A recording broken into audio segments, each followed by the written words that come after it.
Good morning and welcome. Yes, we're live. Good morning and welcome to Sunrise Daily. I'm Nelta Igbe.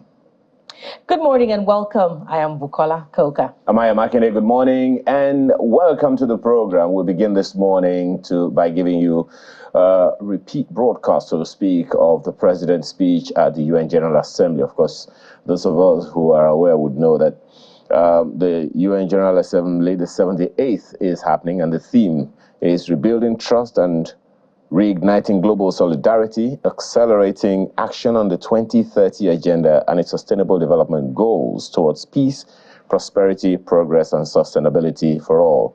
As we all know, the President of Nigeria addressed the UN General Assembly yesterday. Here are excerpts. The World Assembly. Mr. President, Head of State and Government, Secretary General, distinguished delegates, ladies and gentlemen, on behalf of the people of Nigeria, I congratulate you on your well-deserved election as the President of this session of the United Nations General Assembly. We commend your predecessor, His Excellency Chaba Orochi, for its able stewardship of the Assembly also. We also commend His Excellency Antonio Guterres, Secretary General of the United Nations, for his work seeking to forge solutions to humanity's common challenges. This is my first address before the General Assembly.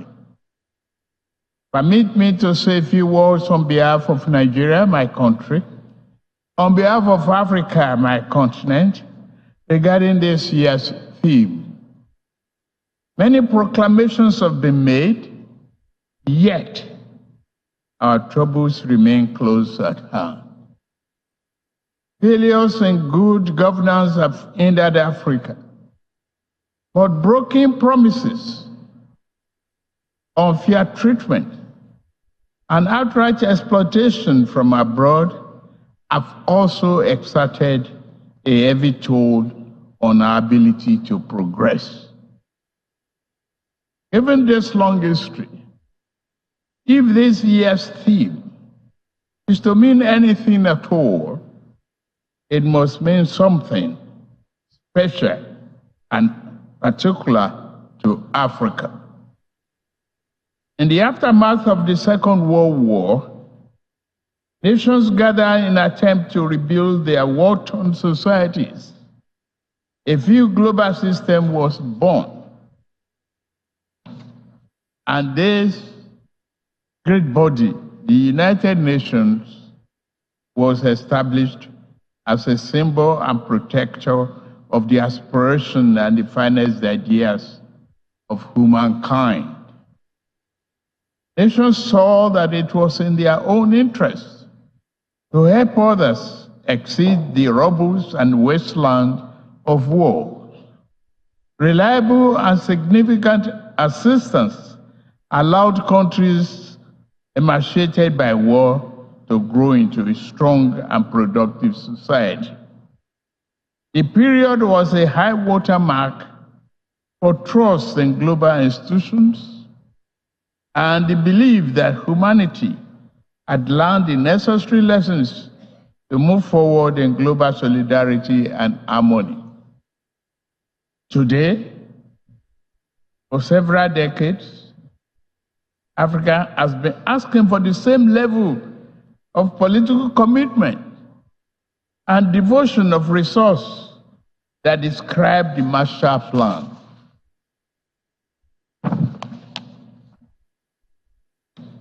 We realize that underlying conditions and causes of economic challenges facing today's Africa are significantly different from those of post-war Europe. We are not asking for identical programs and actions. What we seek is an equal, firm commitment to partnership. We seek enhanced international cooperation with African nations to achieve the 2030 Agenda and Sustainable Development Goals. There are 5 points I want to highlight. First, if this year's theme is to have any importance at all and any impact, global institutions, other nations, and their private sector actors must see Africa as a development priority, not just for Africa, but in the interest of us all as well. Due to both long-standing internal and external factors, Nigeria's and Africa's economic structures have been skewed to impede development, industrial expansion, job creation, and the equitable distribution of wealth. If Nigeria is to fulfill its duty to its people, I know, and the rest of Africa, we must create jobs and the belief in a better future for our people. We are pushing for that. We must also lead by example, and we are doing so, to foster economic growth and investors' confidence in Nigeria. I remove the costly and corrupt fuel subsidy while also discarding a noxious exchange rate system in my first few days in office. Other growth and job-oriented firms are in the wings. I'm mindful of the transient hardship that reform can cause. However, it is necessary to go through this phase in order to establish a foundation for durable growth and investment to build the economy our people deserve. We welcome partnerships with those who not mind seeing Nigeria and Africa assume larger roles in the global community. The question is not whether Nigeria is open for business. The question is how much of the world is truly open to doing business with Nigeria, and how Africa is an equal, mutually beneficial manner. Direct investment in critical industries, opening airports to a wider range and larger quantity of African exports, and meaningful debt relief are important aspects of the cooperation we seek. Second, we must affirm democratic governance as the best guarantor of sovereign will and well-being of the people. Military coups are wrong, as in any titled civilian political arrangement that is, we perpetuate injustice. The wave-crossing part of Africa does not demonstrate favor towards coup. It is a demand for solution to perennial problem. Let us dig it deeper. Regarding Niger, we are negotiating with the military leaders. As chairman of ECOWAS, I seek to help establish democratic governance in a manner that addresses the political economy challenges confronting that nation, including violent extremists who seek to foment instability in our region. I extend a hand of friendship to all of you who may genuinely support this mission for a democratic governance in that nation. This brings me to my third crucial point. Our entire region is locked in protracted battle against violent extremists. In the turmoil, a dark channel of inhuman commerce has formed. Along the route, everything is for sale. Men, women, and children are seen as chattel. Yet, thousands reach the Sahara, hot and sand, and the Mediterranean cold death in search of a better life. At the same time, mercenaries and extremists with their lethal weapons and vile ideologies invade our region from the north. This harmful traffic undermines the peace and stability of the entire region. African nations will improve our economics so that our people do not risk their life to sweep the floors and streets of other nations. We also shall devote ourselves to disbanding extremist groups on our turf. Yet, to fully contain this threat, the international community must strengthen its commitment to arrest the flow of armed and violent people into West Africa. The fourth important aspect of this global trust and solidarity is to secure the continent's mineral-rich areas from plundering and conflicts. Many such areas have become catacombs of misery and exploitation. The Democratic Republic of Congo has suffered this for decades. Despite the strong UN presence there, what happened? The world economy owes the Republic of Congo much, but gives her very little. The mayhem visited on resource-rich areas does not respect national boundaries. Sudan, Mali, Burkina Faso, Central African Republic, and the list grow on and on and on. The problem also knocks at Nigeria's door. Foreign entities abated by local criminals who aspire to be petty warlords have drafted thousands of people into servitude to illegally mine gold and other resources. Billions of dollars meant to improve the nation's economy now fuel violent enterprises. If left unchecked, they will threaten peace and place national security at a grave danger. Given the extent of this injustice and the high scales involved, many Africans are asking whether the phenomenon is by accident or by design. Members' nations must reply by working with us to deter their farms and nationals from the 21st century pillage of continent riches.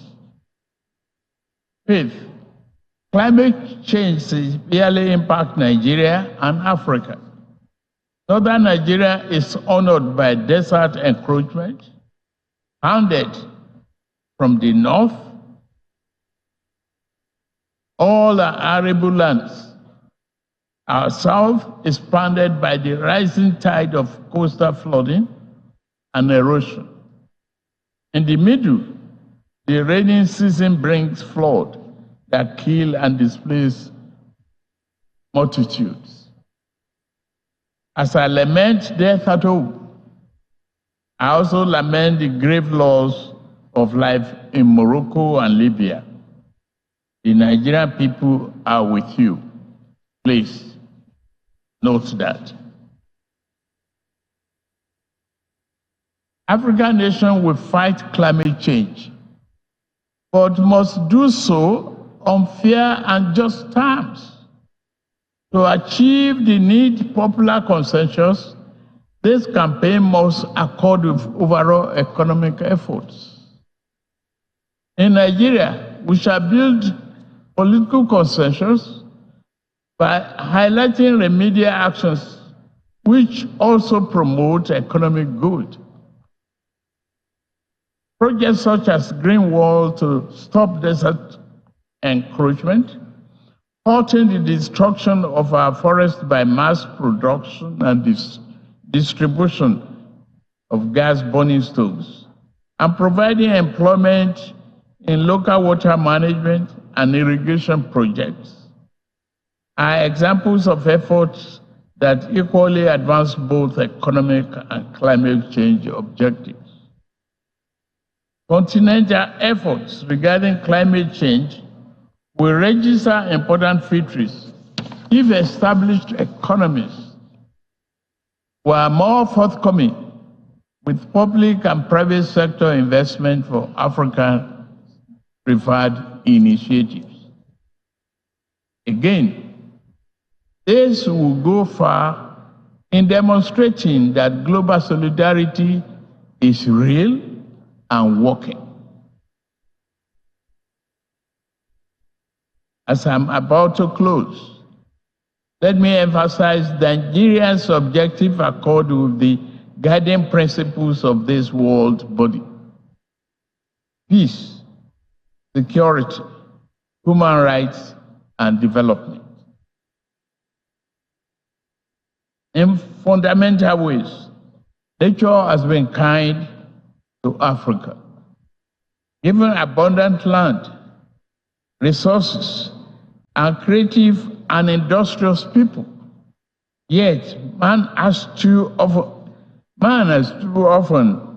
been unkind to fellow man, and this sad tendency has brought sustained hardship to Africa's doorstep. To keep faith with the tenets of this world to this body and the theme of this year's assembly, the poverty of nations must end. The pillage of one nation's resources by overreach of farms and people of stronger nations must end. The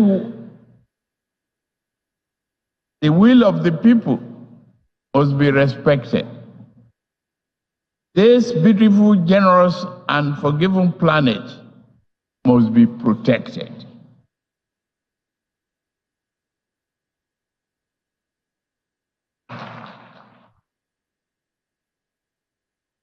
As for Africa, we seek to be neither appendage nor patron. We do not wish to replace old shackles with new ones. Instead, we hope to walk the rich African soil and live under the magnificent African sky, free of the wrongs of the past and clear of the associated encumbrances. We desire a beautiful, prosperous, vibrant, democratic living space for our people. We will do it. To the rest of the world, I say, work with us as true friends and partners. Africa is not a problem to be avoided, nor is it to be pitied. Africa is nothing less than the key to the world's future. I thank you for listening.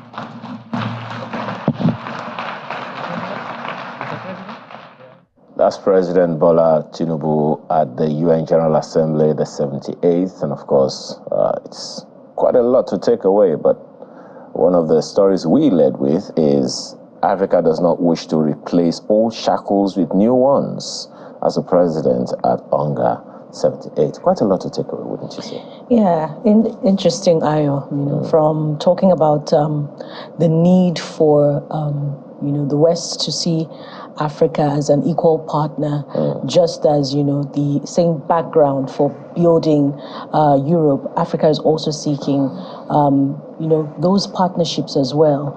And that's quite instructive for me, if you consider that, the continent, men of the continent, built industrial Europe during the era of industrialization.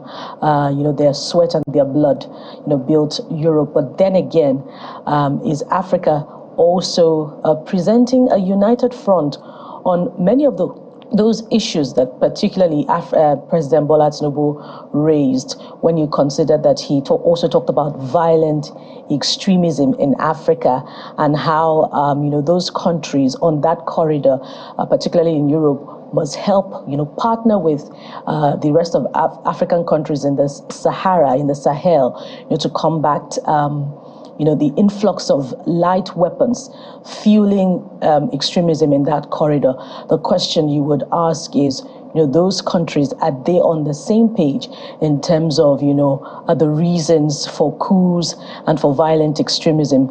If they are not on the same page, then, how do they proceed, to be on the same negotiating table with countries in Europe, to check that? There's also, the subject of climate change that the president also raised. And you can also look back at home and see that there are some efforts being made, particularly with the building of the green wall that is assisted by China. But in terms of, other responses to climate change, is Africa, well, let's start from home first. Is Nigeria, proceeding with those developmental efforts that will complement, the efforts to tackle climate change? But then again, I always talk about the need for comparative economic advantage.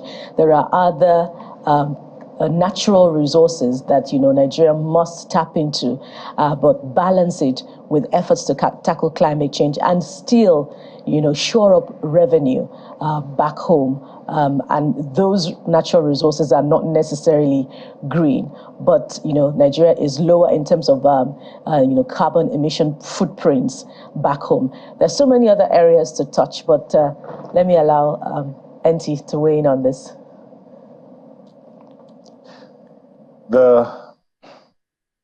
I could just take one thing, where amongst the multiple things that the president outlined, I highlighted there, but he asked one question that had struck me. He asked, and that question is, while Nigeria and Africa is seeking for investors and for partners to work with, while Nigeria and Africa is open to the world that might want to come and do business with Africa, the question he asked was, how much of the world is really open to do business with Nigeria and Africa? I mean, with all of that this continent has, that this country is blessed with, how much of the world is really ready to do business or open to do business with Nigeria? Not to exploit, but to grow and develop for the benefit of the nation and even the investor as well. So how much or how many are really open to do business? We'll rest it there. I just wanted to look at what the papers, some of the dailies have to say about what's happening around the world in a minute.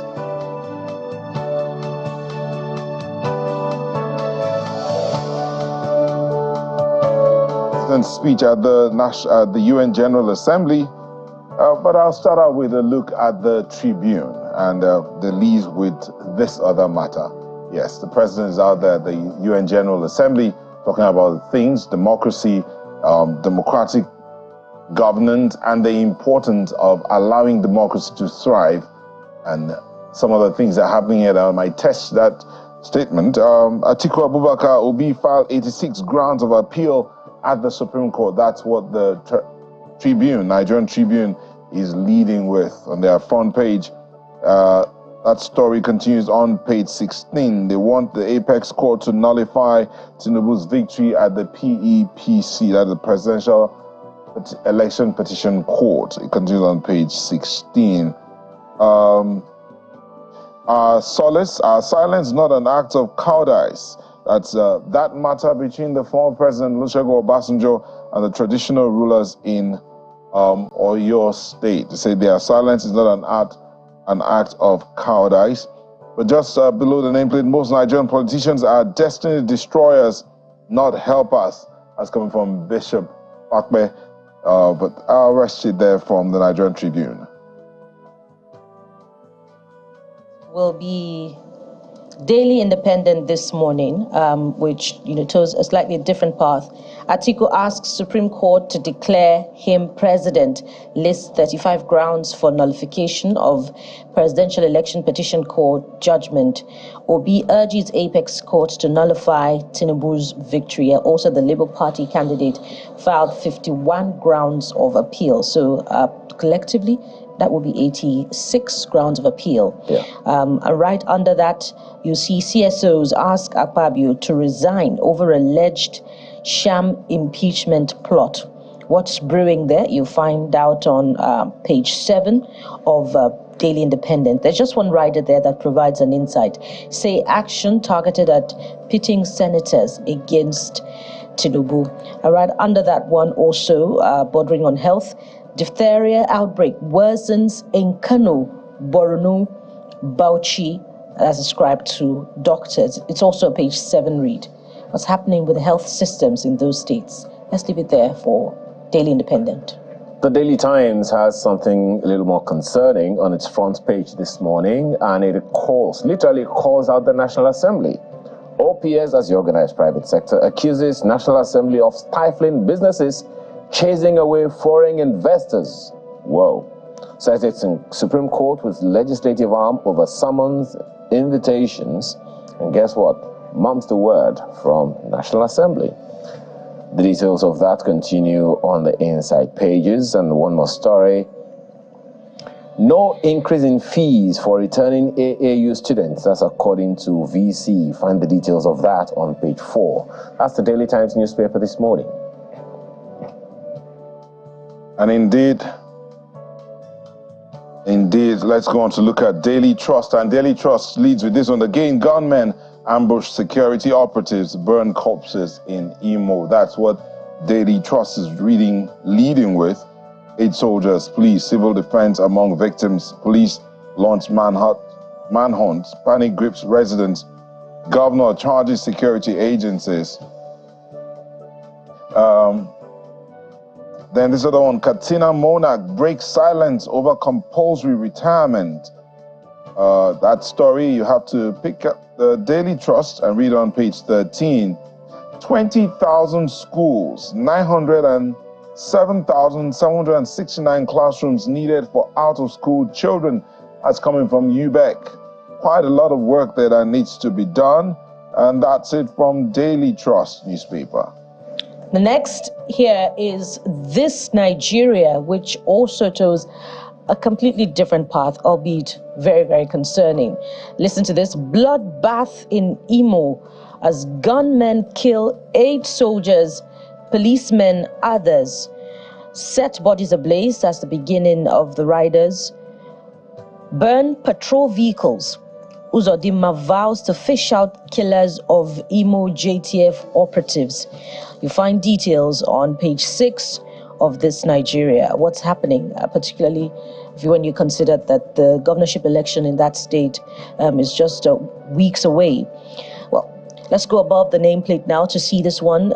Just beside the nameplate, rather, FCTA to prosecute owners of abandoned properties in Abuja after demolition. Well, particularly those abandoned properties where debts were recorded. Who takes responsibility for that? And under the big story, lastly, legal fireworks continue as Atiku Obi appeal PEPC judgment at Supreme Court. That's also on the inside pages, page 10 to be precise. Let's leave it there for This Nigeria.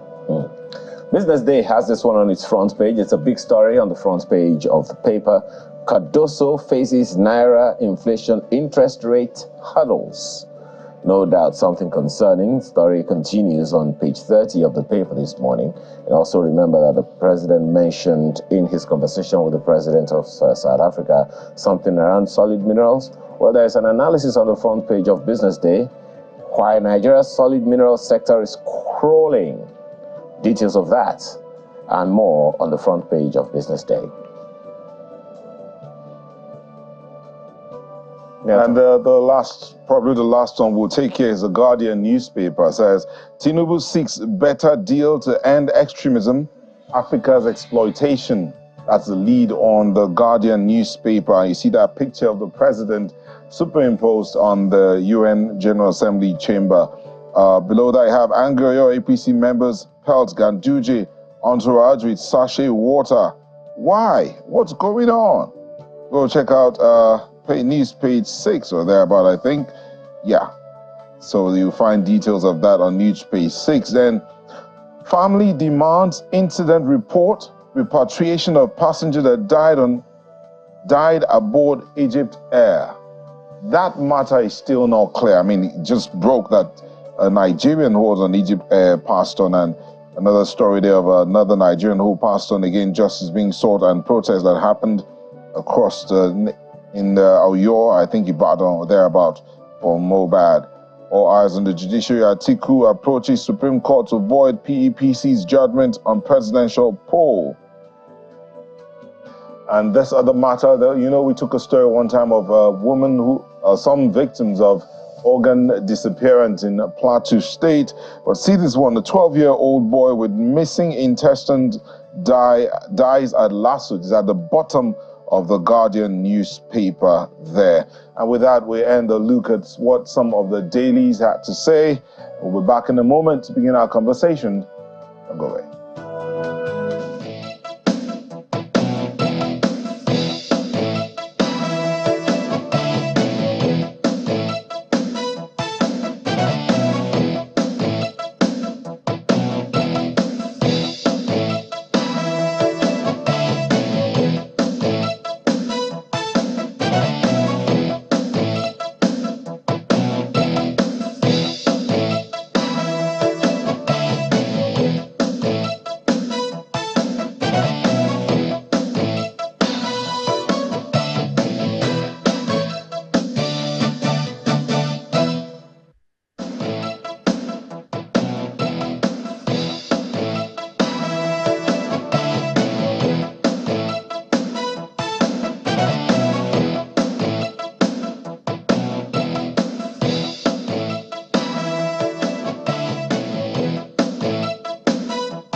Welcome back. We'll start off our conversation on Sunrise Daily this morning with a look at the president's speech at the UN General Assembly, the highlights of that speech, all that he talked about. And we have joining us from New York, the Chief Executive Officer of Connected Development, joins us virtually from New York, Hamzat Lawal. Thank you for joining us, Hamzat. Oh, thank you for having me. Good morning. And it's good to know that you could stay up and talk to us about this. Let's start off with that. You heard the president's speech at the Chambers of the General Assembly. What's your takeaway from there? First, I think Mr. President spoke not only on behalf of Nigeria or the sub-region, but he spoke on behalf of the continent. He spoke in solidarity of issues happening in Nigeria, in West Africa, and across the African continent. First, he talked about how we can have more shared prosperity, talking about inequality and how we can ensure that wealth actually trickles down and equally distributed from global north and global south. He talks about sustained partnership and open to doing business, but also doing business in a way that Africa benefit from that business.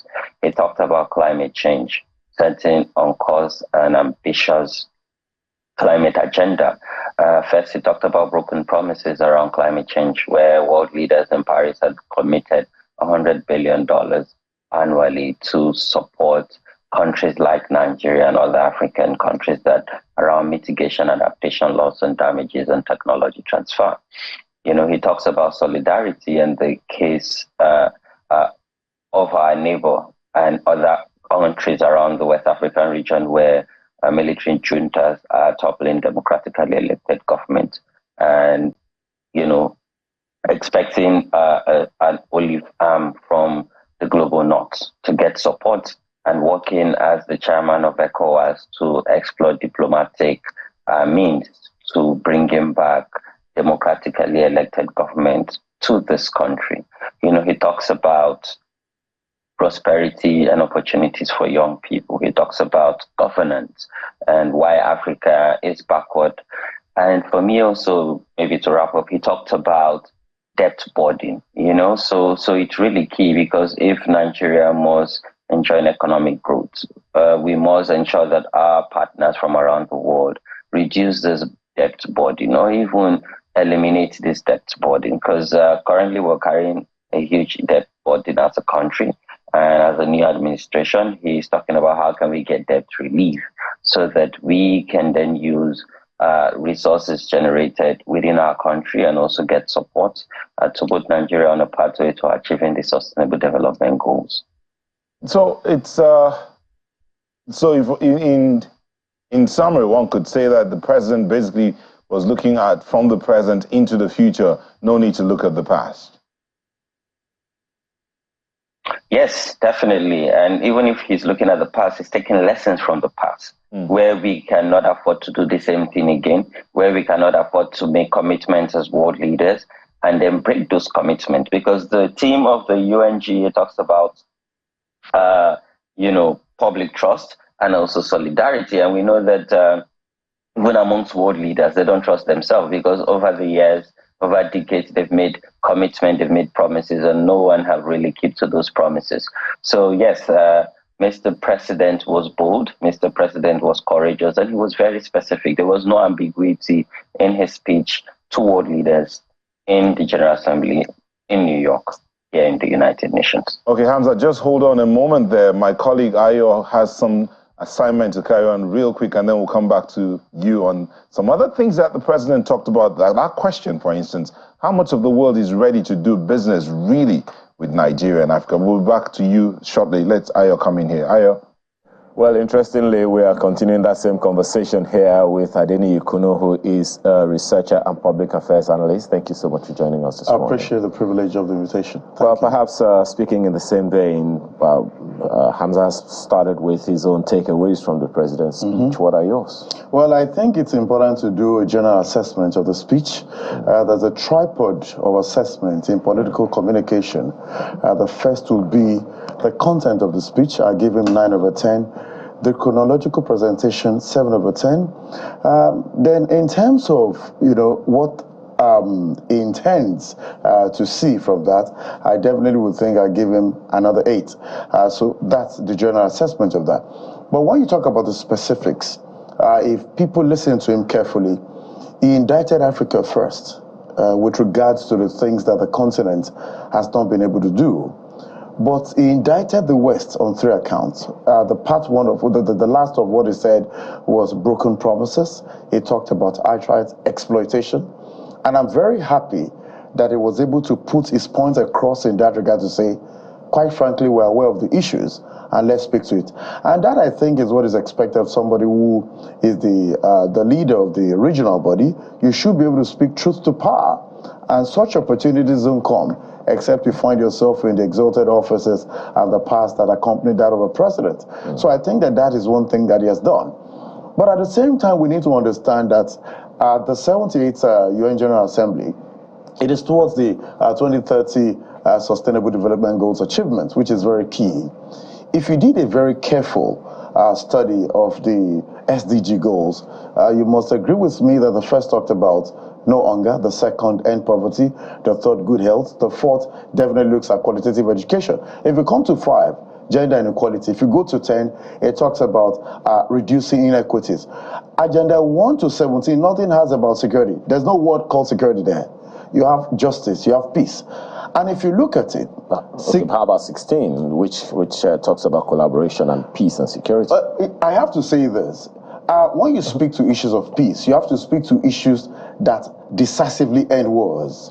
If you look at those who trade in ammunition, the first 4, the US accounts for 40% of global trade in ammunition.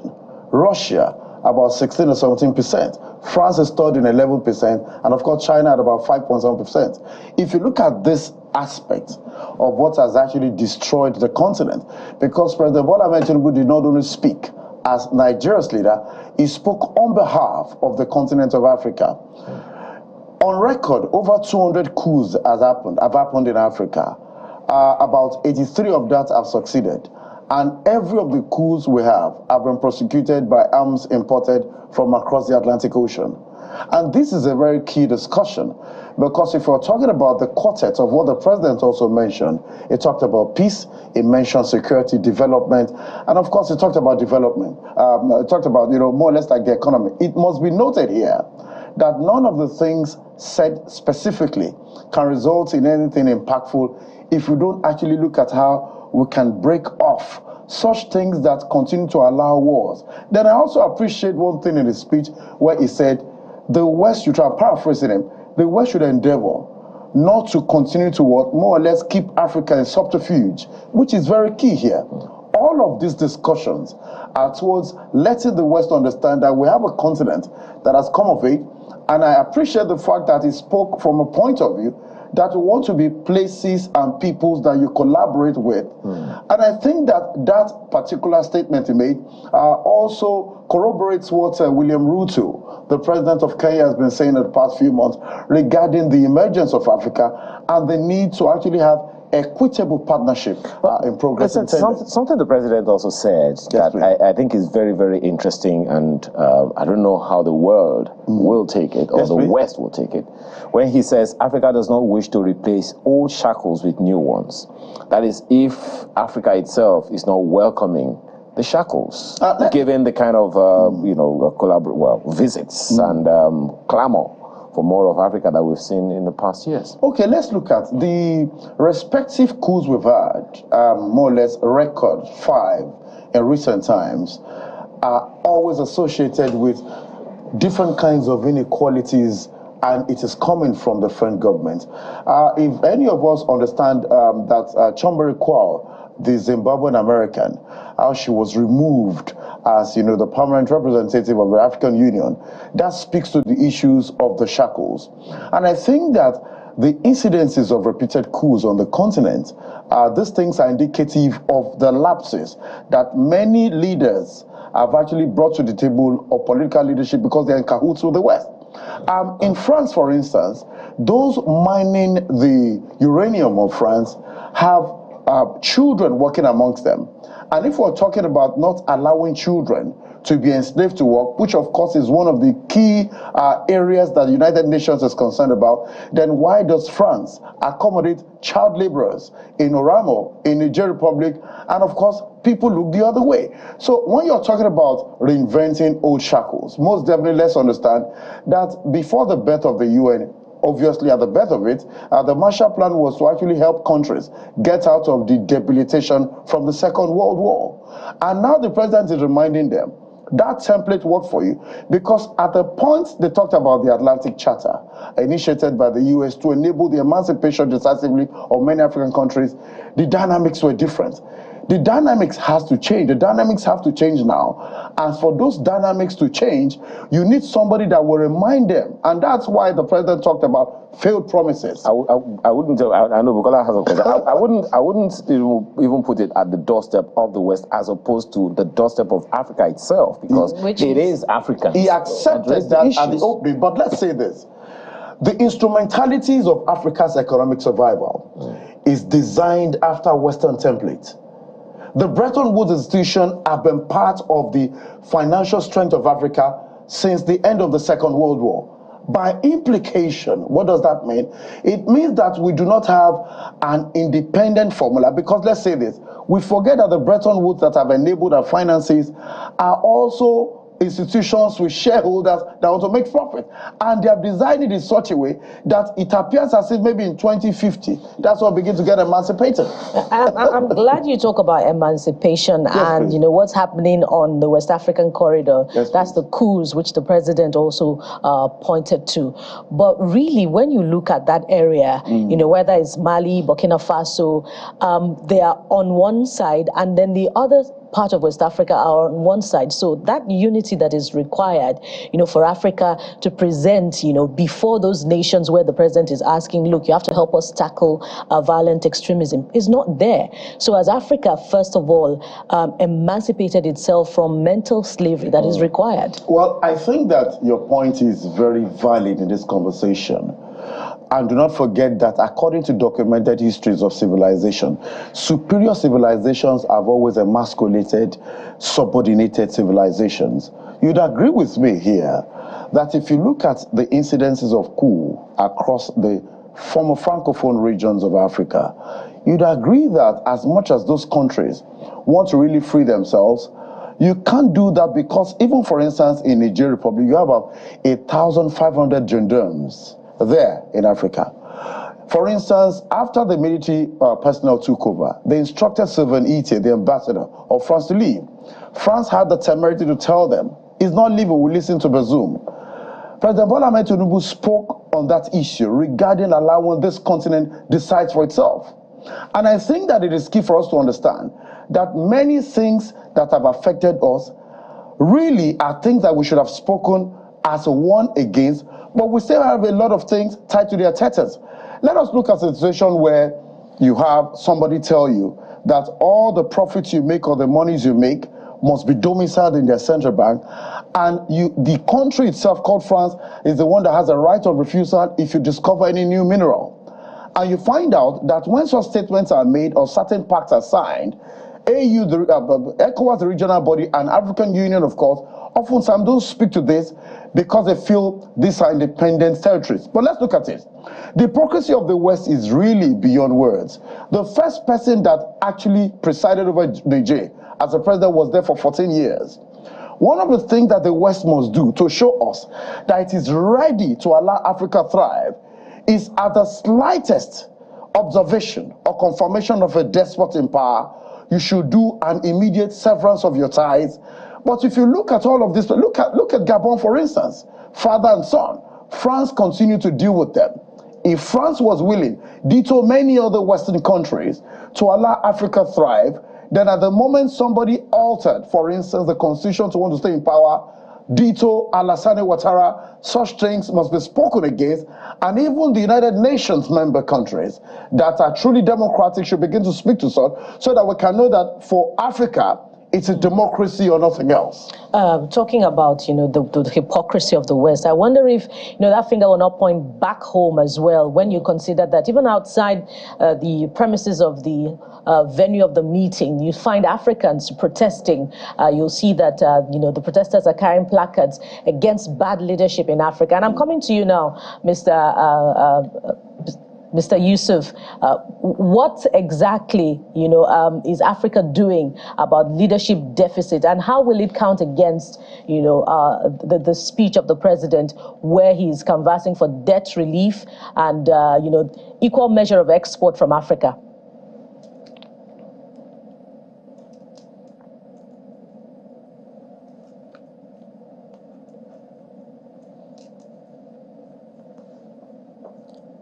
That's our guest in Abuja.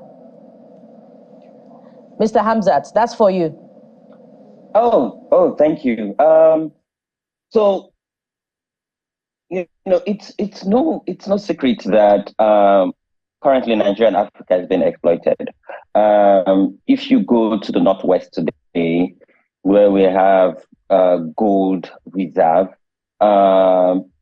people are illegally mining this gold, and they're getting support from the global north, or what we call developed economy or developed countries. And I think why Mr. President is speaking about this now is because of his agenda on national security or internal security, knowing that,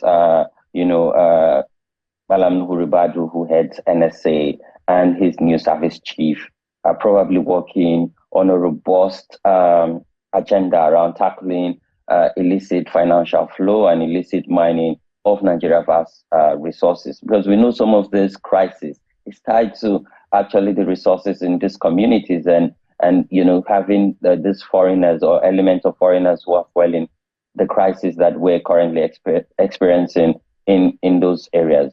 And for debt relief, and I think Mr. President needs to set up a team, just like how President Obasanjo did at that time. And I think three allies that he should quickly reach out to. One is Madam Amina J. Mohammed, who is currently the Deputy United Nations Secretary General. The other is Madam Ngozi Okonjo-Iweala, who is currently the Director General of World Trade Organization. And last but not the least, of course, is Dr. Akinwumi. Yes, that's Dr. Akinwumi, who's the president of the African Development Bank, AFDB. This team should spearhead his global agenda or his global campaign to get debt relief from our partners internationally, because from the impact of COVID-19 and Nigeria coming from multiple economic downtime, it's important that we take off this debt relief so that, one, we can even have a breather, because today we're experiencing multiple inflation because of the removal of coal subsidy and that that ambitious removal and making the dollar or trying to regulate the FX market. So again, Mr. President needs to move fast beyond just this speech. He needs to take action by putting together a team that leads that global campaign and talking to our partners and saying, and he needs to be clear, if we get debt relief, what are we going to use our money for? I think one way Mr. President can show clearly these partners is, okay, we want to invest in quality and timely education, because we all know that early grade reading and education output is really important. And this also put Nigeria on a pathway to economic growth, but most importantly, achieving the sustainable development goal. And also healthcare, tell world leaders, oh, we're going to put in this investment into healthcare and building infrastructure, because the world cannot afford not to do business with Nigeria. But as Nigerians also, we need to think inward. What do we want to provide to the world beyond just natural resources? Mind you that the world is also setting zero carbon emission in 2050. So is it goods and services that would help us attract foreign exchange rates? And everyone knows that anywhere you don't see a Nigerian around the world, then that means that country is not prosperous. And so again, a leader that have come to the United Nations to share his thoughts, his perspective, and his ambitious speech to world leaders has to now put this word into action in no distant time. Well, Mr. Lawal, it's instructive and interesting that in your opening comments, you recognized and actually highlighted the fact that the president wasn't just speaking about Nigeria, he was speaking about the West African region, he was speaking even more prominently about Africa as a continent. So when Mr. Kono was speaking the other time, he talked about the need, of course, giving what the president also said, to liberate Africa. But then, even in Mr. Kono's opinions and comments, it would seem like Africa itself needs to agree that it needs to be liberated, and the collaboration among African leaders ought to begin to happen expeditiously. There are those who believe that ECOWAS and other regional bodies are more economic than political, while AU itself is more political than economic. So help us understand how you think this collaboration can happen so that Africa can become a strong continent like the EU. I think first is for us to even reflect. And as we reflect, we need to take stock. What have we achieved as ECOWAS? What have we achieved as African Union? And we need to tell ourselves the truth.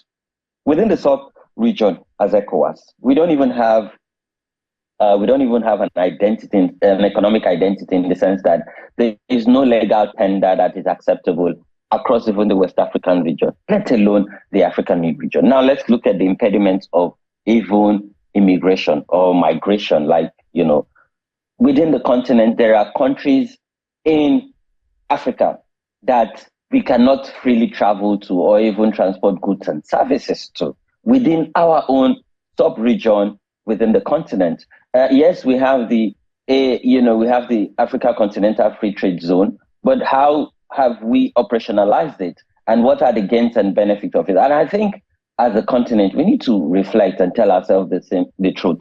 Because if we really want to become a bloc that is respected, a bloc that attracts foreign direct investments, but most importantly, a bloc that is powerful in the negotiation of parties within the United Nations framework, we need to agree that we must become economically viable. We must do business within ourselves and even agree on a legal tender that is acceptable within the African region. EU did not just wake up and became this very strong. And I think to our partners around the world, because Mr. President was clear about post the Second World War, a framework was set together to support EU and other war-torn zone. Why are we not building a park? Why are we not building a park that Nigeria, that the African region can benefit from? A park that entrench the dividends of democracy and allow people to build on the gains of democracy in some countries, roll back on the negative impact of the intervention of the military junta, and ensure that, as a continent, we can then seek economic and political prosperity. You cannot take politics out of it. You need find politics, find politics, find public policy. That's what you're going to refine together and get good governance within this continent. Well, strong points that have been made there. Well, I believe that Nyota, my colleague in Abuja, has questions for either you or Mr. Kunu here in the studio. Nyota? Yeah, I do have questions for Lawa and Mr. Kun, but let me start off with Lawa. That matter, you were talking earlier about learning from the past and looking into the future. If we're going to look at the lessons learned, the president talking about the future and where Africa and Nigeria needs to get to, one would say that it doesn't appear that Nigerians, citizens, and even Africans have learned any lessons whatsoever, maybe based on the examples that they've seen from their leaders. How would that change? First, we're currently experiencing an identity crisis, because if you want to learn, you must actually, take out the veil. Today, my generation, because I belong to a very young generation that is energetic, my generation is dealing with the Japa syndrome. There's that hostility in integration and inclusion. So the fact that Mr. President is now recognizing, and the fact that we need to take stock from those lessons is to have very difficult conversation as a country and as a people. Because if we say we're truly a nation, we need to have those difficult conversations. People need to heal. And I think we need to even go back to our own crisis, which is the civil war. We need to talk about the civil war. What are the gains? What are the negative effects? And how can we build and recover from those kind of civil war? Then we need to also talk about, our budget. And when I say our budget, we need to talk about the leakages in this budget, because the leadership of a country is a reflection of the people. But again, the leadership of the country must take bold steps, must lead by example. We cannot say that we're dealing with the dwindling economy and we're not cutting cost of governance. Again, how are we integrating people with disability? How are we ensuring gender inclusion? How are we building a society where women are protected, where women are seen as equal partners and plays a leadership role in our politics, in our governance and public policy? And how do we put young people in the center of this? Because we're dealing with a population demography of over 60% of our population. This is over 100 million people. How are we putting them in the center? Because I like how Mr. President said, the problem is not Africa. And I'm saying now that the problem are not young people. You need to see young people as your partner towards progress. Because if you have, this perception about young people as a problem, then they would continue to become a problem. But when you see them as partners towards prosperity, and then they would support your government, because you need public support for whatever policy or agenda that must take shape. And tie this into internal security. Hamzat, we'll just, if I may interrupt you here briefly, we need to go on a very quick break. We'll come back and pick up that matter of conversations. We'll pick it up. Mr. Okunu will have to weigh in on this. The conversation of identity and what we want to do with our identity. We'll be back in a moment. Please don't go away. And thank you for staying with us. We'll continue our conversation this morning on the President's speech at the UN General Assembly. From our Lagos studio, we have Adeni Okuno, public affairs analyst and researcher, and joining us virtually from New York, Hamzat Lawal, CEO, Connected Development. Mr. Okuno, let me bring this to you. I mean, Hamzat talked about the fact that we, Nigeria, and indeed Africans, need to go back and revisit some of the things that we many times love to bury. For instance, the Civil War conversation in Nigeria, the question of identity as a nation and as a people. What's your take? Because he feels that unless that is done, all this highlights or the high points of the president's conversation about moving Africa and Nigeria forward may never happen. Let me tell you that the homogeneity of Europe is actually something we don't find here. And until we understand that there are dynamics of togetherness, we'll continue to negotiate our supposed corporate future and existence disparately. The Arab League has about over 22 countries, and the entire North African countries are actually part of the Arab League. As a matter of fact, according to documented history, at some point, Morocco had actually, written to be part of Europe. That is identity crisis. A country on the continent of Africa negotiating to belong in another continent, whereas its geography is within Africa. That is one part. In 2019, the ECOWAS body wanted to do something regarding the currency issue that Hamza talked about. That was supposed to be the eco currency. They had a meeting here in Nigeria in Abuja, and after that meeting, they were supposed to launch the eco currency in 2020. At about that period, what France did was France went to Côte d'Ivoire and actually manipulated the same Côte d'Ivoire not to be part of the countries that will actually help ensure that the region has eco currency, because its currency is domiciled in France. Of course, they use the francs. I'm simply saying this, that until Africa realizes that these cracks in its walls must be carefully looked at, and that it speaks to issues as a unit. Let's look at Equatorial Guinea. The leader of Equatorial Guinea has been there since the 70s. Between that time, Nigeria has had maybe 6, 7 leaders, but one person is there. And African Union has not deemed it fit, for instance, to expel Equatorial Guinea, saying that one person cannot be there. The same African Union didn't deem it fit to expel the Bongo family because of the Sithitism. So if we're talking about identity as a people, it has to come to the point where every regional or continental body sits down and says, this is what we want even from us. Because anybody who comes to your house and sees your house in disarray takes advantage. But if anybody comes to the continent and finds out that the continent is organized and not accommodating disparate ideologies or tendencies that are negative, then it negotiates with you underground. Excuse me, I buy products made from China in the US, but I don't get the same quality of the same product in Nigeria, because China finds out that in Nigeria, substandard goods can be looked away from, but it cannot try that with the United States government. It simply means Africa must tell the world that there are certain things it doesn't accommodate, or else we'll throw those people that are not willing to collaborate out. That is something that will help. Then we must also speak to the issue of slavery in Africa. The president talked about the commodification of human beings, men, women, and children. How can we be on the continent of Africa together, and Libya and many other countries in North Africa are trading in fellow human beings from Africa? And most of the people being traded are those that have the color of my skin, not fellow Arabs.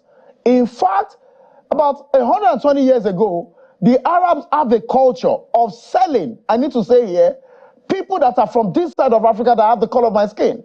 As a matter of fact, the first set of people that were caught around Mauritania. They took them to Portugal, and they came back advising Portuguese explorers that there are more people for them to catch as slaves, and they came here. And that culture is domiciled within the Arab culture, for those who understand history. So our identity is already atrophied by these negativities that many people in Africa look away from. I was saying that those who trade in persons are not known. The same way we claim that most of the people that are agents of insurgencies and divisions and non-state actors here are not known. I think that Africa must come to terms with its failures and be ready to deal with these negativities and stand itself that, don't forget, the SDG goal, the first one, end hunger. The second, end poverty. How can you end poverty and how can you terminate hunger if, quite frankly, even within respective African countries, the leadership of those countries are not giving the dividends of democracy to their citizens? So when they meet at the African Union, they should be able to sit there and say, you have been there for 30 years. Look at Togo closest to us. A father left office and ECOWAS kept their eyes closed. The son took over. Identity problem, because identity is also about the strength and impression you create. Identity is about how you make people see you. Identity is also your readiness to provide solutions to issues. If I may come in, Mr. Okunu, there is this matter, you've been talking about Africa, yes, but the question was also tied down around Nigeria as well. This matter of identity in Nigeria, yes, the division, the fault lines amongst Nigerians, and how that cannot even help this conversation in any way unless we are able to look at how can we break down the walls that seem to divide us. That's the word. Okay, thank you very much. If you check the constitution of this country, Section 10 tells us, one of the shortest portions of the constitution, there shall not be state-sponsored religion. In complete disregard to that portion of the constitution, the North decided to choose Sharia law against what the constitution of the country has, and there have been successive leadership from President Olusegun Obasanjo when he was in office that didn't say this is a complete violation of the secularist nature of what we operate in this country. That's one. The same people that are operating Sharia law, don't forget, are collecting taxes from alcohol sold. An aberration. Nobody is able to think about a solution that you cannot be operating Sharia law that forbids alcohol, but you're collecting taxes from that. That's a problem. So now let's look at the country and the people that are there, especially Nigeria. What is it called? Croatia has about 4 million people. They speak the same language. The reality is, as much as we believe that staying together is advantageous, I think that the conversation about our togetherness must be had. Since the Civil War of 1967 to 1970, the people from the Southeast got 20 pounds for all the property they had. And there have been complete discussions about addressing issues of people feeling that they don't belong to this country because of how they are treated. I think that nobody should be afraid to have conversations. And I think that Live has provided the current president with this opportunity to say, okay, these cracks in the wall, don't forget, apart from ethnic division that is affecting our development, you also have the aspect of poverty division. The rich belong to a clique. For instance, the average earners belong to a clique. Those who are poor and downtrodden belong to a clique. And we oftentimes forget that there are more numbers of those that are poor and don't have opportunities at the lower rung, but they are more in number. And that is why you have non-state actors in cahoots with some people that are privileged and that perhaps may not be happy with certain things in the system, continue to disrupt it. So the first thing we must do as a country is be ready to have conversations about our corporate existence. By ancestry, I'm Yoruba. By ancestry, not your perhaps maybe South. There's a commonality in ideology amongst those within the western part of this country. The southern part of this country, particularly southwest, southeast, south-south, religious-wise, education-wise, ideology-wise, and we speak to issues despite our religion. But I served in the North after my university education, and I know that the ideology of the region of the North is quite different when it comes to certain issues. So the question then would be how that will be addressed. Now, how do we reverse that trend? The first thing is to have the conversation. In terms of our ethnic orientation, religious affiliation, these are our views. And because those views, for instance, don't accommodate, accept, okay, I talked about alcohol and taxes. Sorry. But Mr. Okunu, we've had that conversation over and over again, endlessly, series of documents, you know, for which have not been implemented over the years. So it looks like we're taking 2 steps forward and 1 step forward, 2 steps back. It would have been disadvantageous if these conversations don't continue. And I want to thank God and faith for Channels Television as a key media platform, raising the bar of speaking to these issues. Now, any society where people don't engage on issues, as a matter of fact, researchers in auditory science have said that you need to say something about it 1,000 times for it to stick. So perhaps we are just on our 500th discussion on this. In 63 years. Oh, I'm simply saying that. Yes. Well, speak to some of the things that... Yes, because this is all around the conversation they're all that connected. the president raised, you know. And, you know, one thing that Neta asked you, which Hamza also spoke to, is the need for that collaboration, that unity among African leaders. It is possible. Now, if that is not happening within each country, how can it happen at the continental level? I'm very happy that the president, again, has taken the opportunity to speak to these issues. And I'm also happy they are corroborating the need for that conversation by this televised program. It's a consolidation of ideas that become an outburst of solutions. And in civilized climes such as ours, conversations lead oftentimes to solutions. I think that those who are listening for the president also understand at this juncture that we are raising issues of speaking to the divisions that are obvious, first in our country, across the region, and of course on the continent. Don't forget, I have re-emphasized here this morning that ECOWAS needs to actually readdress how it considered those that are sit-tight leaders in their country and say, we will immediately expel you. If you are not able to conduct elections over 2 terms, maybe 5 years, maybe 4, immediately the entire body stands against you. I think if every leader understands that, then that will happen. That's number one. Number two, poverty is endemic on this continent. And it is quite antithetical to the abundant resources we have here. And I think that for every leadership across this continent is to come clean and be ready to show the peoples that we are transparent enough to let you understand that we have these resources and we're able to provide solutions. Hamza talked about not just providing resources or not just providing raw materials or natural resources. We must also learn to understand the need to explore the entire value chain of what we have. If we check the continent of Africa, we don't trade with one another up to 30–40%. But even within the US or Britain, the trade amongst those people is even more than some of the things they get from here. It means we also must consider intracontinental trade so that we can actually be strong. So we're talking ensuring that poverty ends, ensuring that there's food on the table. But of course, we also have to bring into this discussion social welfare. But you cannot do that without data. The president told the governors, give me data on those that need to be given assistance. We've not seen data, but rice has gone out. We've not seen data, 2 billion has gone out. How do you address this issue without data? We've not had election in over 10 years. And it's supposed to be every 10 years.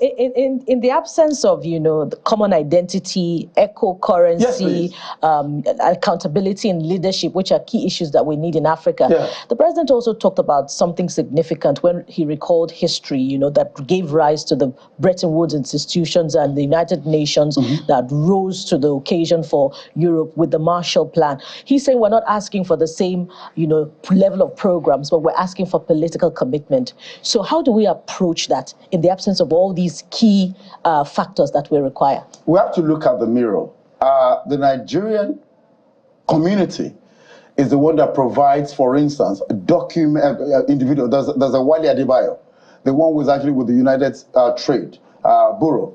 Only recently, Adeni Ikunu sitting here was among 3 Africans that provide recommendations for the United States Trade Bureau, just to be able to know how we trade with them. Only me, Nigerian, amongst maybe 2 others, the rest are from the West. Why? It means that we have enough to give to the West in terms of knowledge, in terms of direction, in terms of know-how.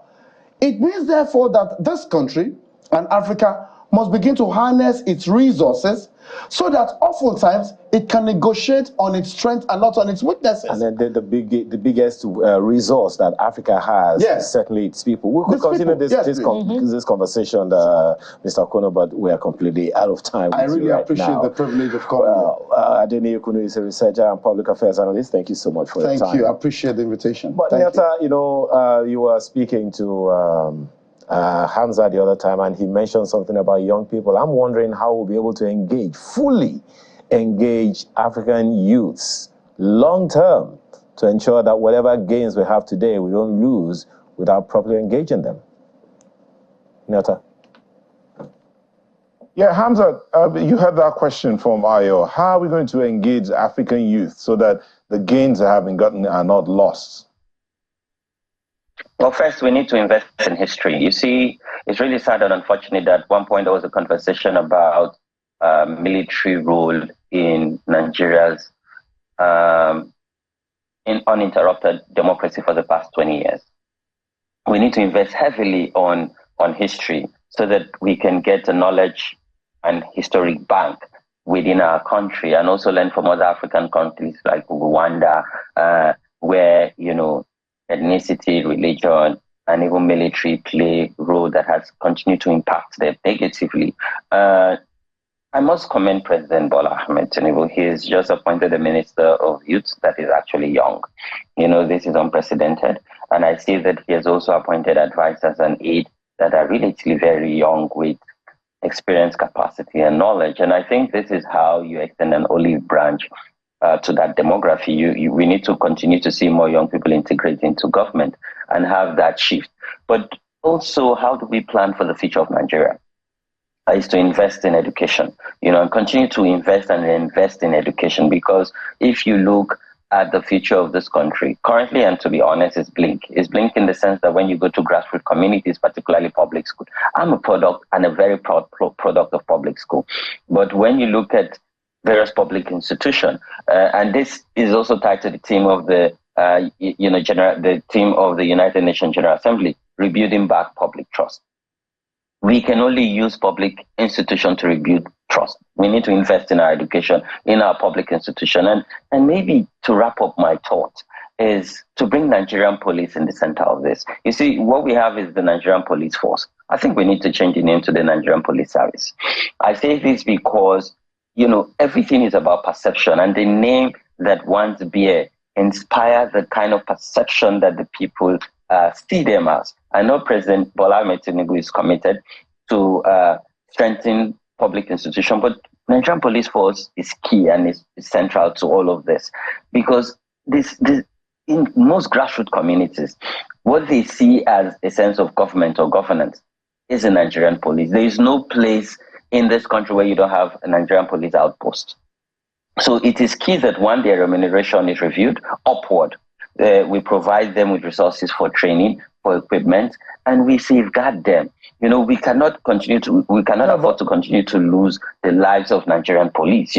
Citizens in Nigeria must protect the institution that makes you and I go to bed and close our two eyes and have good sleep. They've sacrificed a lot. And I think that we cannot continue to throw blames around. We must internalize this. We must look at society as a whole, and not just Hamzat, if I may come in here, we're almost out of time. But there's this matter of the Nigeria police retool, protect the institutions that helps us go to sleep, retooling and re-equipping, review their welfare package.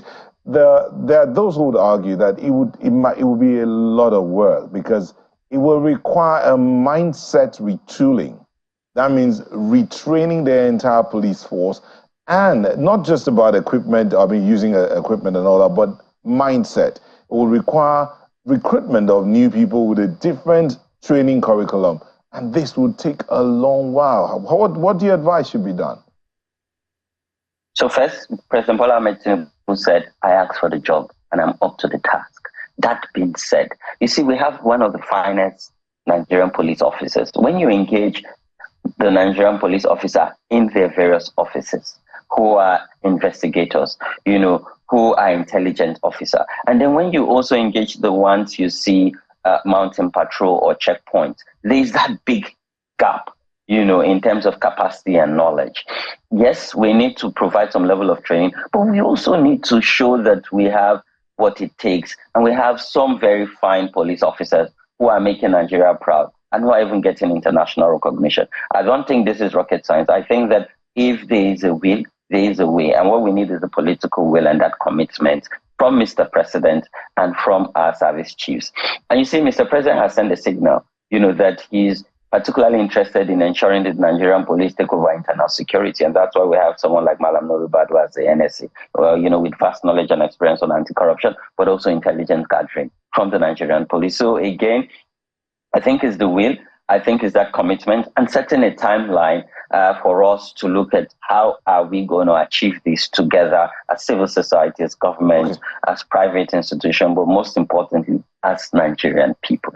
Thank you very much, Hamzat Lawal, CEO, Connected Development. Thank you for joining us. I'm sure you can't wait to get to bed right now. Thank you so much. So, Azali, we're back in a moment. Well, thank you. All right, so Azali, we're back in a moment.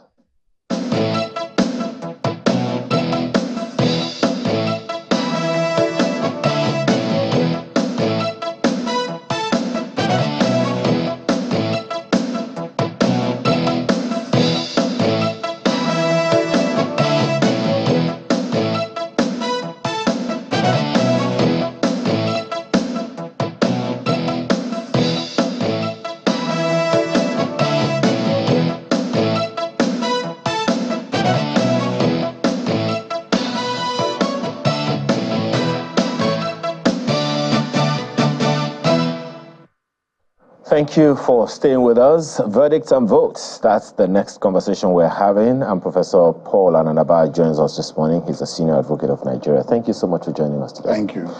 If you don't mind, a quick view or two on the previous conversation. Something a couple of our two guests talked about, the need for African leaders to take the lead by ensuring that they can regulate the duration of offices of sit-tight governments or heads of states on the African continent. How do you see that happening, legally or democratically speaking?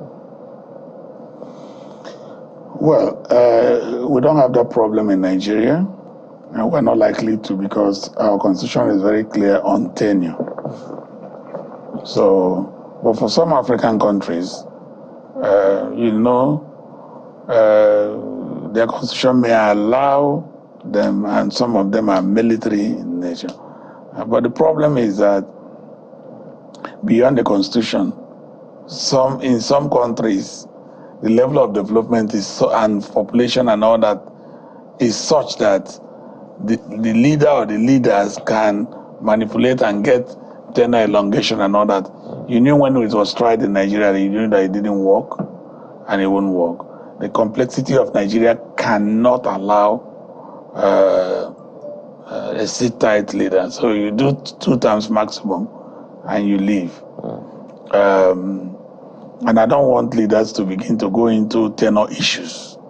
We have settled that with the constitution. No, I mean, not in Nigeria, but I mean on the African continent, so that collaboration can be fostered. No, in the African continent, what are you going to do? Which country in Africa is strong enough to say this is what it should be? Now, the West enjoys debilitating political environment in Africa, and if you want to make Africa Africa, they will not like it. They will not support it, and you know that. So, what the point is, when they have a leader where there's CBN and all that, the central bank of that country is with them. You know the French system. It's in France, in Paris. They enjoy. The leader can go on, even if the citizens are suffering. They get a part of it and return to you as palliative. You know, palliative is the in thing now. As aid, space it up. You'll be getting the little things, and you are happy, and they're taking your patrimony away. So the West will go for that kind of thing, but they will not allow it in their own environment. The question is, how long will Africa continue to... From the time Nkrumah, Patrice Lumumba, them saw it, you saw how they were, even all the way down to Jaja of Opopo and all those, the Oba of Arami, them, they had to be exiled, and they won't come back alive. It's the same. It's just that it's a bit refined. The question is, how long will Africa allow the exploitation to continue? But let's leave that for some other time. Let's leave that for some other time as we make progress to verdicts and votes. Your candidate has filed 51 grounds of appeal, and the candidate of the PDP has also filed 35 grounds of appeal. What are your expectations in that regard? If a person files an appeal, his expectation is that he will win.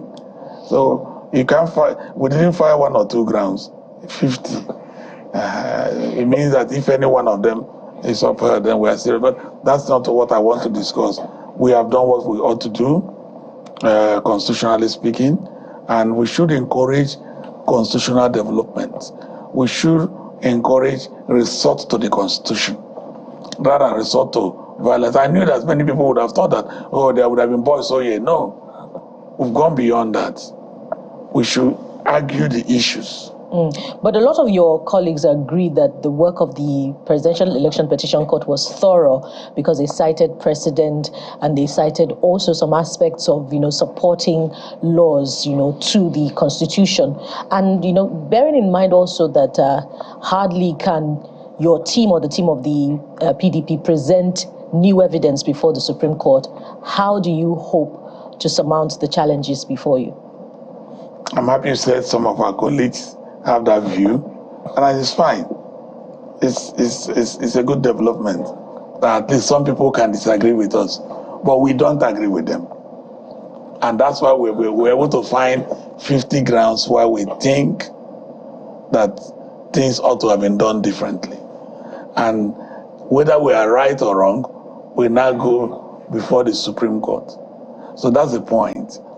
And we need to be commended for being able, in a place where our colleagues are thinking that there's nothing, we have been able to find 50 grounds where we say, no, there are 50 reasons.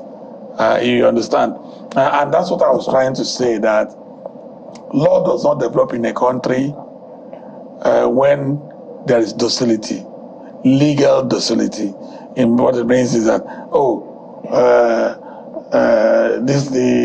the PEPC has said, oh, that's fine. No, the law will not develop that from that.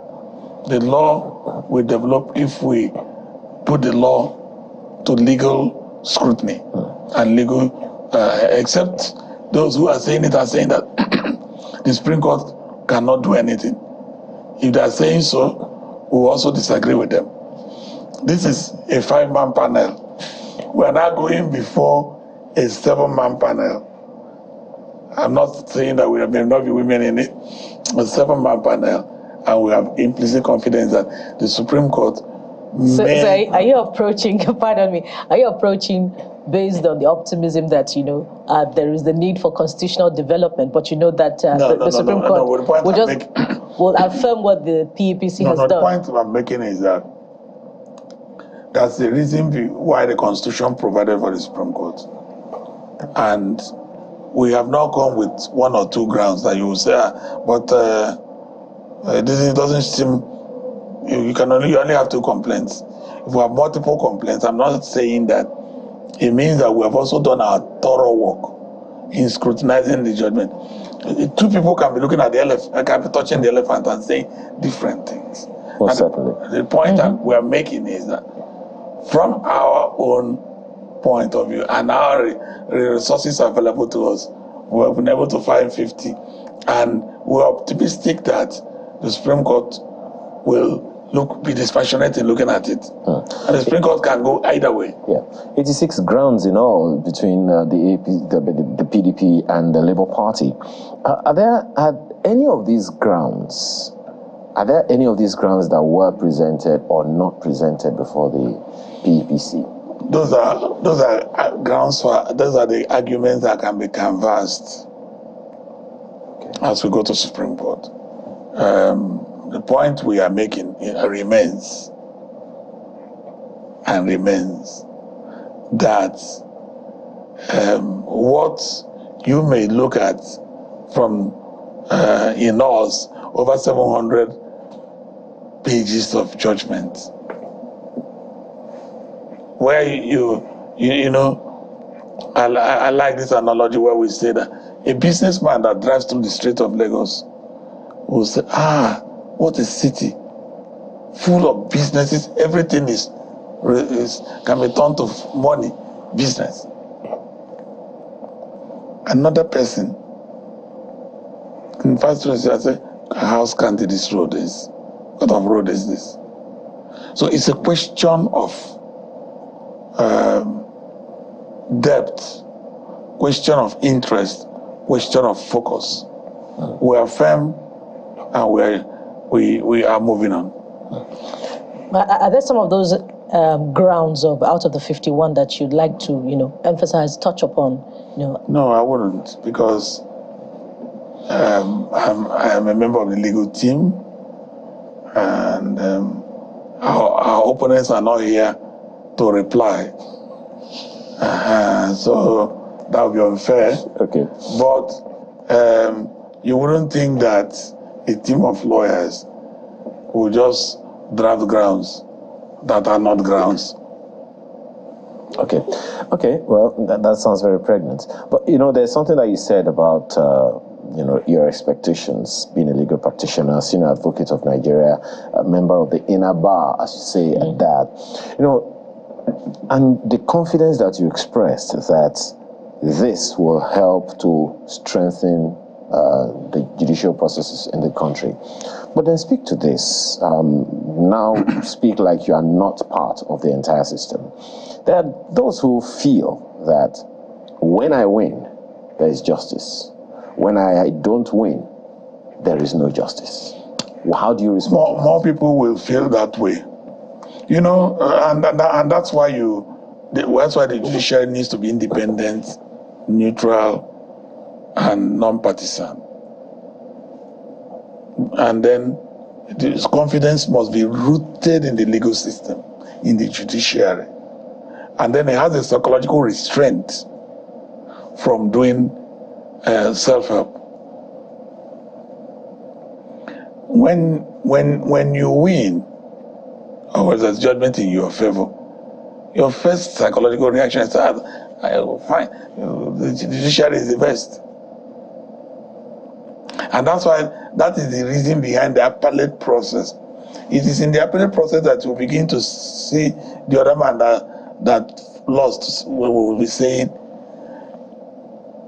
this judgment you have is a fluke, either because of legal grounds or merit or some other grounds.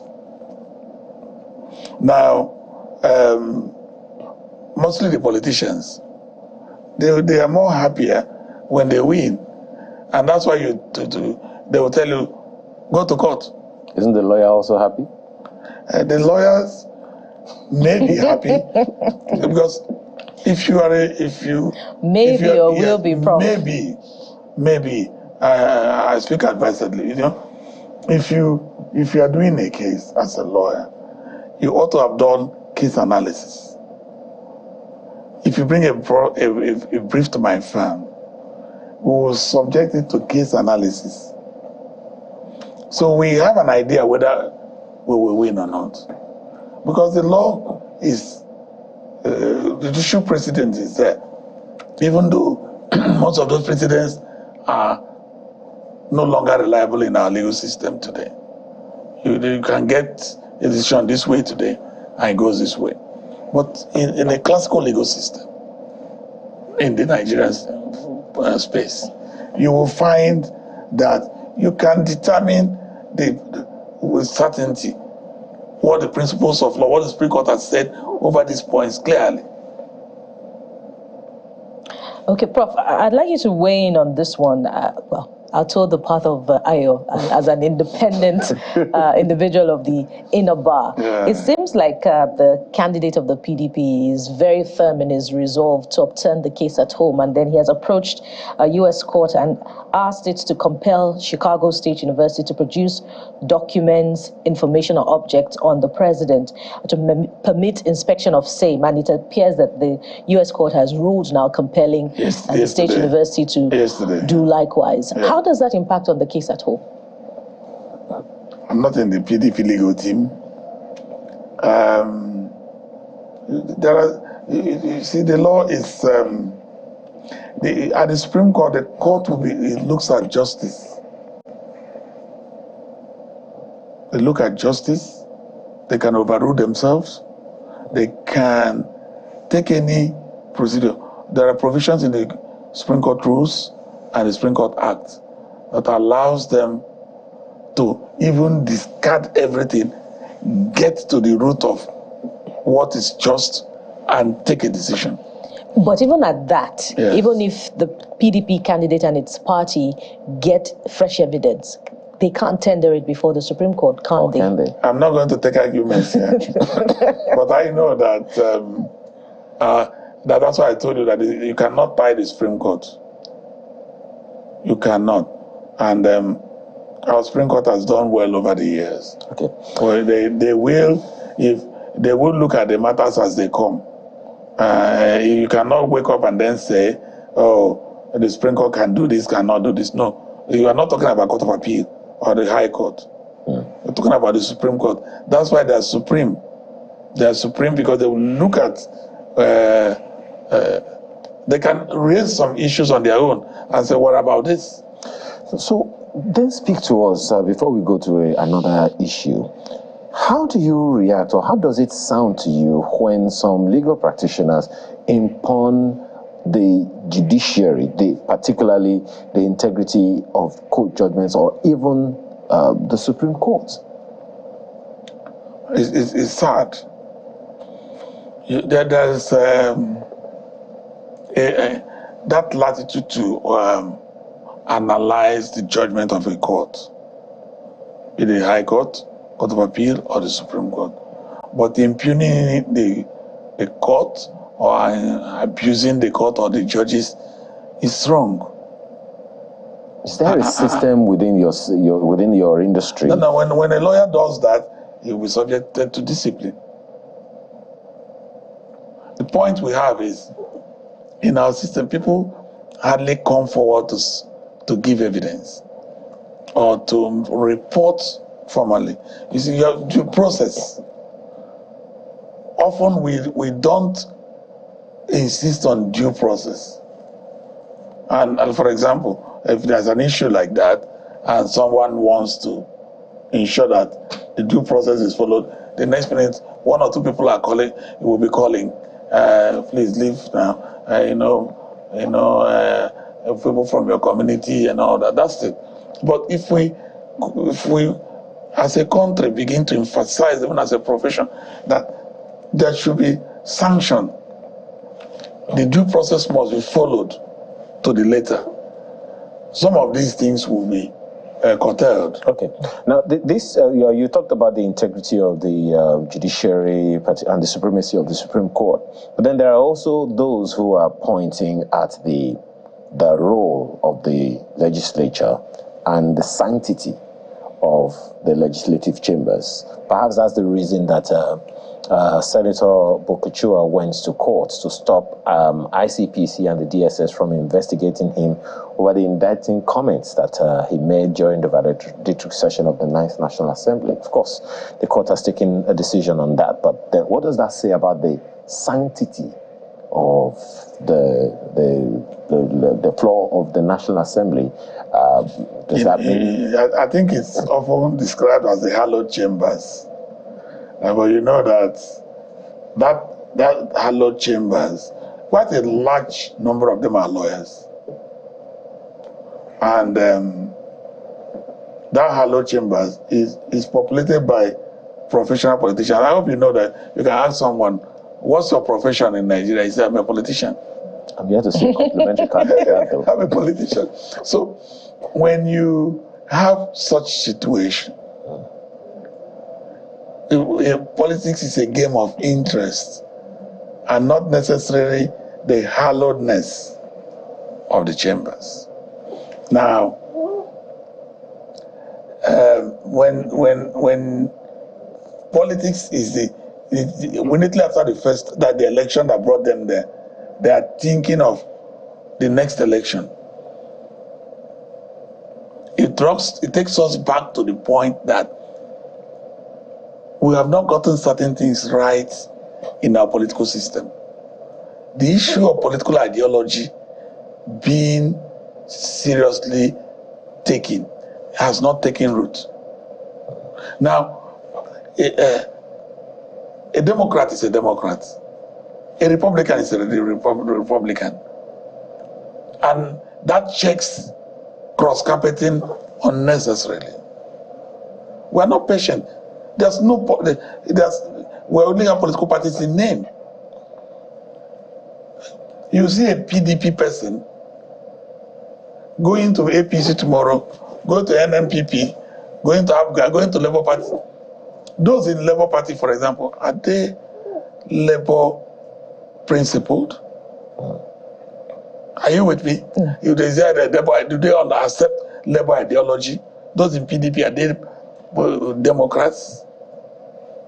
You get the point. Yeah.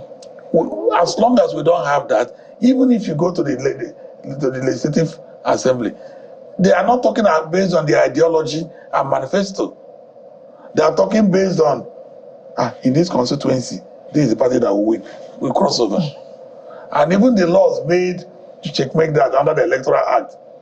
Well, you're not yet speaking, Prof, to the issue, really, because, there is that belief, just before we go to Abuja, there is that belief that whatever is said on the floor of the National Assembly is gospel. Is sanctity, and then so now... I would rather ascribe that more to the hallowed chambers of the courts than to a gathering of politicians. So you believe that their office as politicians is, first of all, more profound or more visible than their office as senators. As senators.